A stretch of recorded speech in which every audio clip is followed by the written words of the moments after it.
네, 안녕하세요. 안녕하세요. 네, 제가 대학교를 다니던 시절, 대학생 시절 때 제가 밴드를 했습니다. 밴드 활동을 심지어 2개를 했거든요. 그래서 이제 거기에서 제가 이제 포지션을 보컬을 했었어요. 보컬을 했었는데 지금 어머님들 들어보시면은 좀 느낌이 오실 것 같은데 제 목소리가 좀 누굴 닮지 않았나요? 역시 바로 나오네요. 어떻게 이렇게 제가 20살 때부터 지금까지 제 별명이 마왕이었어요. 마왕. 그래서 신해철 형님의 목소리를 굉장히 많이 닮았다는 말을 평생 들었습니다. 그래서 제가 실제로 이렇게 밴드를 활동을 하면서도 그랬었는데 지금 사실 여기 이제 원장님께서 사업부장님께서 지금 저에게 모든 걸 맡기고 지금 자리를 좀 비우셨거든요. 근데 뭐 설명이고 나발이고 어머님들이 집중을 안 해주시면 저 여기서 콘서트 할 수도 있습니다. 노래 부를지도 모릅니다. 그래서 잘 집중을 해주시기를 부탁을 드리겠습니다. 자, 저는 수학 강사 문재경이고요. 여기서 어머님들 인사드리게 돼서 정말 반갑습니다. 저희 이제 지난 시간에 설명회 때 오셨던 분들 그래도 한 절반 정도 되신다고 들었는데 맞나요? 제 얼굴이 좀 이제 익으신 분들도 있으실 텐데 지난번에 제가 이제 저희 둘째 딸에 대한 이야기를 살짝 하면서 이제 시작을 했었는데 저희 오늘은 좀 첫째 딸에 대한 이야기를 좀 살짝 해보려고 해요. 그래서 저희가 이제 2딸이 있는데 첫째 아이가 이제 소위 말하는 초딩이거든요. 초등학생인데 이 친구가 이제 유명하다라는 개념에 관심을 처음 갖기 시작했나 봐요. 그래서 저에게 이제 물어봐요. 아빠는 유명해? 그러는 거예요. 그래서 제가 아무 말 안 하고 핸드폰을 열어 네이버를 켜봐. 그래서 문재경 수학을 검색해봐. 그러더니 얘가 눈이 동그래지는 거예요. 그러더니 아빠잖아? 네이버에서 아빠가 검색된다는 사실이 되게 놀라웠나 봐요. 그러고 나서 한 1, 2분 정도 있다가 걔가 갑자기 뿌액 막 그래요. 그래서 왜 그러냐 그랬더니 왜 문현서 수학은 안 나와? 그러는 거예요. 저희 딸 이름이 현서거든요. 그래서 제 이름을 듣고서 검색을 해보더니 자기 이름으로 문현서 수학을 막 검색을 해보더니 왜 안 나와? 동생 이름이 현지거든요. 문현지 수학은 왜 안 나와? 그러는 거예요. 그래서 제가 수학을 잘해서 유명해지면 된단다라고 해서 본의 아니게 제 직업적인 부분으로 저희 딸에게 이제 동기부여를 좀 하고 있는 그런 상황입니다. 자, 어쨌든 오늘 이제 제가 지난 시간에 이어서 오늘 또 드리고 싶은 말씀, 제가 또 굉장히 중요한 거를 하나 또 준비를 해왔거든요. 그래서 어머님들께서 이제 저번에 오셨던 분들은 제 설명회를 들으시면서 이렇게 해야 하는구나라는 부분을 하나 또 배워가셨을 텐데 오늘 설명회를 들으시면 어머님들이 또 하나의 새로운 눈을 뜨시게 될 거예요. 그리고 제 수업을 통해서 수업을 듣게 되시면 완전히 새로운 경험을 제가 하게 만들어 드릴 거거든요. 그래서 그런 일부분을 제가 오늘 또 말씀을 드리려고 합니다. 자, 지난 시간에는 어떻게 하면 의대를 보낼 수 있을까? 어떻게 하면 최상위권을 유지할 수 있을까에 대한 말씀을 드렸는데 오늘은 정반대의 이야기를 한번 해보려고 해요. 그래서 입시를 반드시 실패하는 방법. 근데 여기서 중요한 거, 입시를 반드시 실패하도록 하는 부모님의 태도에 대한 걸 좀 이야기를 해보려고 해요. 그래서 제가 이제 어머님들 제 수업을 듣게 되시면 제가 이제 상담 전화를 다 드리면서 어머님들 제가 정신교육을 좀 시켜드리거든요. 그래서 그런 일부분의 하나를 좀 말씀을 드리려고 합니다. 자, 입시를 반드시 실패하는 방법 무엇일까요? 어머님들이 많이 하시는 건데 뭘까요? 특히 첫째를 두신 어머님들께서 많이 하시는 행동입니다. 자, 바로 이거거든요. 시험 점수를 중요시하는 겁니다. 시험 점수.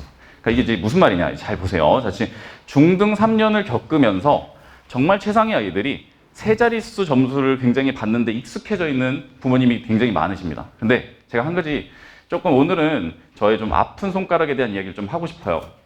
이 친구가 이 친구는 세화여고라고 하는 고등학교를 이제 다니던 친구였어요. 그래서 얘가 1학년 1학기 중간고사를 80점을 받아왔습니다. 그러면 잘 본 건가요? 못 본 건가요? 사실 뭐 잘 본 걸 수도 있고 못 본 걸 수도 있고 조금 애매해요. 근데 이 친구가 이제 80점을 받았는데 그 다음 기말고사를 딱 봤는데 65점을 받아요. 자, 그러면은 성적이 오른 건가요? 떨어진 건가요? 떨어진 건가요? 잘 본 건가요? 못 본 건가요? 이제 애매하죠. 근데 이 어머님이 그 친구가 외동딸이었어요. 그래서 3년 내내 100점을 받았던 친구인 거예요. 굉장히 공부를 잘했던 아이인데 고등학교 1학년 딱 들어와서 80점을 받아서 불안하다. 근데 기말고사 봤는데 65점이 됐어요. 어머님이 6자로 시작하는 숫자를 보고 충격을 받아서 학원을 끊습니다. 그리고 나서 근데 이제 이 친구가 저랑 어쨌든 좀 친밀해지고 이랬기 때문에 나중에 연락을 해봤어요. 근데 전교 20등에서 전교 10등이 됐던 겁니다. 80점으로 전교 20등이었다가 65점으로 전교 10등이 된 거예요. 1등급 컷이 70점이 안 나왔던 시험이었던 거예요. 그때 당시 시험이. 그러면 이 친구는 성적이 오른 건가요? 떨어진 건가요? 오른 거죠. 자, 이 당시에 세화여고 같은 경우에는 전교 30등까지 서울대를 보내는 학교였거든요. 그러면 1학기 평균으로 전교 15등이에요. 서울대에서 과를 골라갈 수 있는 성적이 나왔던 겁니다. 그러면 괜찮게 본 거죠. 뭐 물론 전교 1등은 아니니까 그건 좀 아쉽지만 그럼에도 불구하고 이 친구가 이렇게 됐어요. 근데 이제 이미 학원을 끊었잖아요. 자존심이 있는지 못 돌아오더라고요. 그래서 오케이 알겠다. 잘 지내고 뭐 언제든지 열려 있으니까 돌아와라 해서 이 친구가 정확하게 1학년 1학기 마치고 나갔다가 2학년 1학기 여름방학 때 딱 돌아옵니다. 어떻게 됐을까요? 이 친구는 내신과 모의고사 전부 다 5등급이 돼서 옵니다. 자, 제가 이렇게 해서 그러니까 이제 저도 충격을 받았어요. 이럴 수가 있나. 그래도 공부를 열심히 하는 친구였을 텐데. 그래서 제가 어머님한테 말씀을 드려봤어요. 어머니, 이거 어떻게 된 일인가요? 그 아이한테도 물어봤어요. 야, 무슨 일이 있었던 거냐? 그랬더니 그 친구가 이렇게 답을 합니다. 엄마가 점수가 떨어질 때마다 학원을 옮겼대요. 근데 점수의 그 숫자가 65가 최고점이었더래요. 그 뒤로 그거를 넘는 점수가 나온 적이 없대요. 그래서 매 학기, 매 시험마다 학원을 옮겨 다닌 겁니다. 그러면 학원에 적응할 만 하면 옮기고 적응할 만 하면 옮기고 근데 굉장히 흔해요. 보기보다 흔합니다. 자, 그러면 다시 돌아가서 자, 65점 잘 본 건가요? 못 본 건가요? 답을 하기 애매하다. 그죠? 자, 이렇게 생각할 수 있습니다. 그래서 이 65점이라는 이 점수 자체에 이제 목을 매고 근데 실제로 최상위권의 어머님들 중에 65점을 용납을 못 하시는 분들이 되게 많으세요. 굉장히 많거든요. 근데 실제로 뚜껑을 열었을 때 결국은 상대평가고 결국은 이기면 되는 거기 때문에 이 점수에 목을 매시면 안 돼요. 그렇다면 자, 제가 지금 드리고 싶은 말씀은 자, 시험 점수를 중요시하는 이 명제는 맞나요? 자, 적어도 고등수학에서는 아니라고 할 수가 있어요. 자, 그러면 이 시점에서 우리는 무엇에 중점을 두어야 하는가? 뭘까요? 뭐 편하게 한번 던져보시죠. 어머님. 제가 분위기를 본의 아니게 좀 무겁게 끌고 가는 느낌이어서 약간 죄송스럽긴 한데 사실 제가 되게 좀 재미지게 하는 걸 좋아하거든요. 편하게 한번 던져보시죠. 뭐가 있을까요? 시험 점수를 중요시하면 안 된대요. 그러면 무엇을 중요해야 할 것인가? 무엇을 중요하게 여겨야 할 것인가? 자, 이제 이렇게 되면 이제 잘못 말했다가 오답이 나오면 이제 큰일 나니까 그죠? 이제 우리 한국인들의 특성 이제 틀리면 안 된다. 약간 이런 느낌. 자, 학습 방법을 중요시하셔야 됩니다. 학습 방법. 그러니까 무슨 말이냐면 점수와 상관없이 우리 아이의 공부하는 방법이 옳다고 하면 그걸 좀 유지해 주는 게 필요해요. 자, 이건 제가 어떤 부분을 말씀드리는 거냐면 제가 이제 지난번에 전교 1등을 만드는 방법에 대한 걸 학습 방법적인 부분을 하나 말씀드렸어요. 오늘은 그 두 번째입니다. 전교 1등을 만드는 비밀인데 자, 이거는 전국에 있는 모든 탑을 찍는 학생들이 다 가지고 있는 공통점이에요. 바로 다양한 풀이를 추구한다는 겁니다. 그리고 그 풀이를 자유자재로 구사를 한다는 것이거든요. 그럼 이게 어려운 문제일수록 다양한 풀이가 굉장히 중요해지는데 여기에는 두 가지 효과가 있어요. 잘 들으셔야 돼요. 자, 첫 번째는 풀이에 대한 최적화가 일어납니다. 이건 무슨 말이냐면 이제 시험을 봐요. 문제가 딱 나오죠. 그러면 이 아이가 여러 가지의 풀이를 가지고 있다면 그 중에서 이 문제에 가장 적절한 풀이를 뽑아낼 수 있게 됩니다. 풀이를 다양하게 가지고 있을 때. 그게 일단 첫 번째로 굉장히 중요한 효과가 되겠고요. 자, 두 번째는 풀이에 대한 정확도입니다. 이거는 제가 이제 한 가지 말씀을 드리고 싶은 게 있는데 분필이 없네요. 잠시만요. 그냥 말씀을 드리겠습니다. 자, A 방법으로 문제를 풀어요. A 방법으로 문제를 푸는데 굉장히 많은 학생들이 풀었던 방법 그대로 검산을 해요. 그러면 정말 신기하게도 100번을 검사해도 풀이에 틀린 부분이 안 잡혀요. 자, 어떻게 해야 될까요? A 방법으로 풀었을 땐 검사는 B 방법으로 하는 겁니다. 풀이의 다양성은 이래서 중요한 거예요. 근데 실제로 전교권인 아이들은 다 이렇게 해요. 다. 그래서 계산 실수가 적은 겁니다. 전교권 아이들이 한 번 풀었을 때 정확도가 의외로 다른 학생들과 크게 다르지 않아요. 그런데 그 아이들은 두 가지 방법으로 풀이를 해서 답이 다르면 그걸 수정하기 때문에 정답률이 확 올라가는 겁니다. 이거를 아셔야 돼요. 이거에 대한 엄청난 비밀이 있거든요. 그래서 자, 그럼 이 두 가지를 다양한 풀이를 추구함으로써 우리가 다 챙길 수 있다라고 한다면 그 다양한 풀이를 우리가 어떻게 만들어 갈 것인가에 대한 겁니다. 제대로 된 풀이 방법을 익히는 방법. 뭘까요? 요거에 대한 오늘 제가 드리고 싶은 말씀은 바로 클리닉입니다. 클리닉. 자, 이거는 단순히 그냥 수업을 듣고 클리닉을 열심히 한다 이런 느낌이 아니라 선생님 입장에 있는 저와 같은 강사 입장에 있는 저 같은 사람들이 아이들에게 클리닉 시간에 어떠한 양질의 내용들을 전달할 수 있는가 하는 부분이에요. 자, 요걸 좀 제가 이제 말씀을 드리고 싶은데 제 수업에서의 클리닉이 어떻게 일어나는지 제가 지난 시간에 이제 집착에 가까운 처절하고 철저한 클리닉을 한다고 말씀드렸잖아요. 제가 어느 정도로 처절하고 철저한지를 보여드릴 거예요. 한번 보시면 자, 첫 번째 학생 질문. 이거는 이제 지난 시간에 보여드렸던 건데, 근데 워낙 어머님들이 이제 반응이 좋으셔가지고 한번 그냥 더 보고 갈까 합니다. 자, 지금부터 보여드릴 이제 질문의 리스트는 한 친구가 이제 보냈던 내용인데요. 그 친구는 이제 서울대 의대를 갔고요. 그 다음에 이제 대치동에서 시대인지 수업을 듣다가 제 수업을 같이 병행을 하는데 2학년 2학기 내신 때 들어왔다가 이 선생님이랑 수능을 해도 될 것 같아요 라고 해서 3학년 때 제 풀커리를 탔던 친구예요. 근데 이 친구는 질문이 좀 워낙 많았던 친구인데 한번 보시죠. 한번 봤던 거 다시 보시면.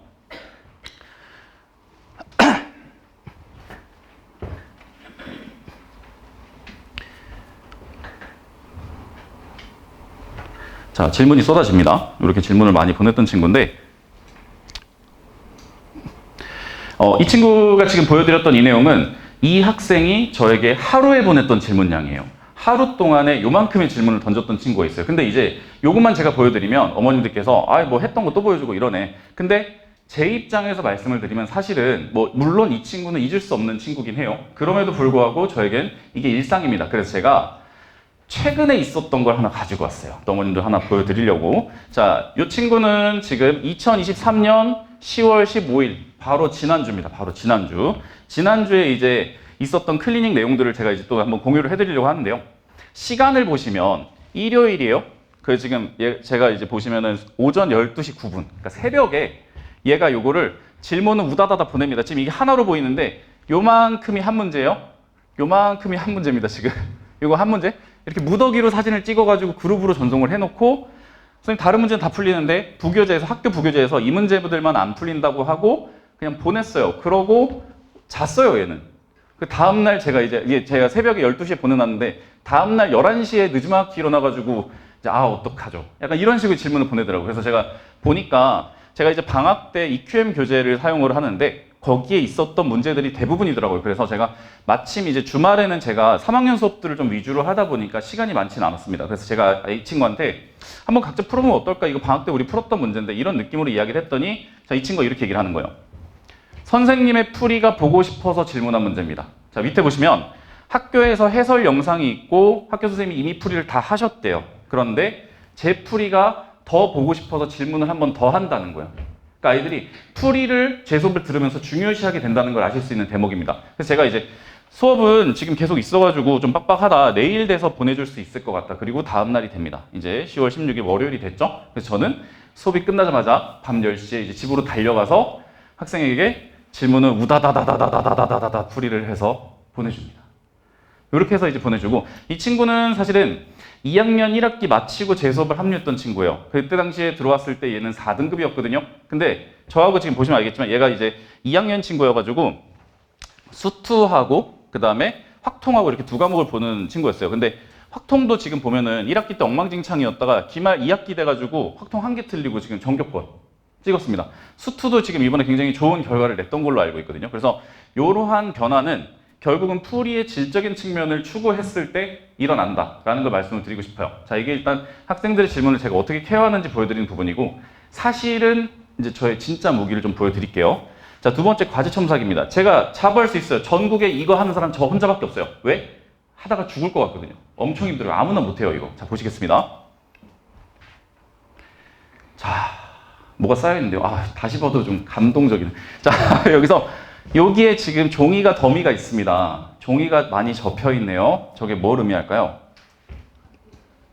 제가 여기에 한 장 한 장 여기 접혀 있는 이 부분이 뭐냐면 제가 학생들의 풀이해 놓은 걸 보고 다 첨삭을 써준 겁니다. 그래서 이런 부분에서 여기 풀이가 이렇게 적혀 있는데 이렇게 푸는 거를 조금 추가하면 좋겠다. 이렇게 하면 좋겠다. 이렇게 하면 좋겠다. 라고 해서 제가 전부 다 학생들의 풀이를 전부 다 첨삭을 해줍니다.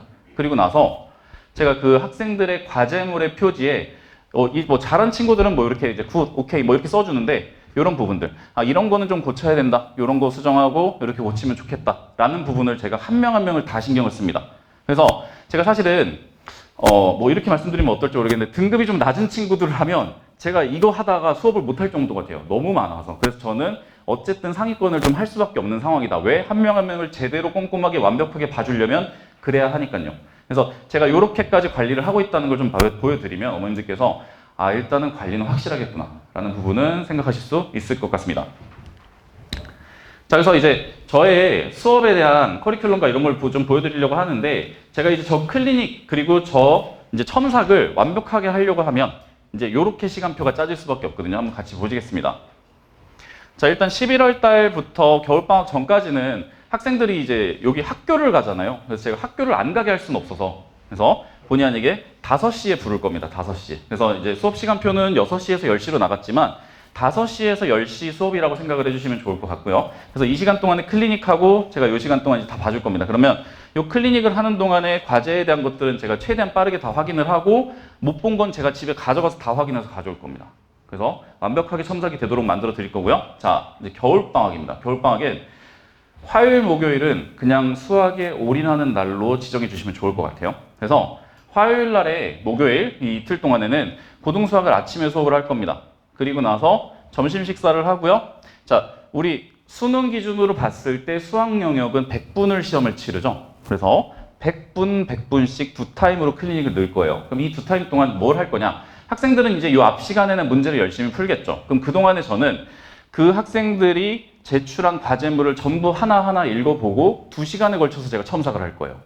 첨삭이 2시간이 걸린다는 건 어마어마하게 이제 다 꼼꼼하게 봐야 걸리는 시간이겠죠. 그리고 조금 확인해야 되는 경우에는 학생들 다 개별로 불러서 상담 다 들어갈 겁니다. 그래서 아이들에 대한 상태 파악은 제가 완벽하게 해드릴 거라는 걸 약속을 드리고요. 그 다음에 뒷타임 100분 동안에는 학생들이 이제 공부를 하면서 앞에 풀었던 시간 동안에 발생한 질문들에 대한 것들을 제가 다 해결을 해드릴 거예요. 그래서 이 클리닉 시간 동안 단순히 그냥 방치를 해서 문제만 풀고 끝나는 시간이 아니라 철저하게 관리를 받는 시간으로 제가 만들어 드릴 것을 약속을 드리겠습니다. 그래서 이렇게 생각을 해주시면 되겠습니다. 자, 수투 실력과정은 11월 14일 날부터 개강이 되고요. 그래서 아마 좀 빡빡하게 진행이 될 겁니다. 화요일, 목요일 4시간 수업인데요. 이 수업 외에 제가 집에서 해야 되는 과제물을 조금 더 부여할 거예요. 그래서 아이들이 복습을 좀 반드시 할 수 있게끔. 그래서 그것까지 제가 완벽하게 이제 수업을 들어오게 되면 그 다음에 그거는 안내를 드리도록 하겠습니다. 자, 이렇게 해서 이제 저는 수업에 대해서 그리고 학생들을 케어하는 데 있어서 모든 것이 완벽하게 준비가 되어 있는 강사입니다. 그래서 저와 함께 하신다고 하면 고등 입시가 완전히 바뀌는 새로운 경험들을 제가 이제 그 첫걸음을 한번 내딛게 한번 해드리겠습니다. 자, 고맙습니다.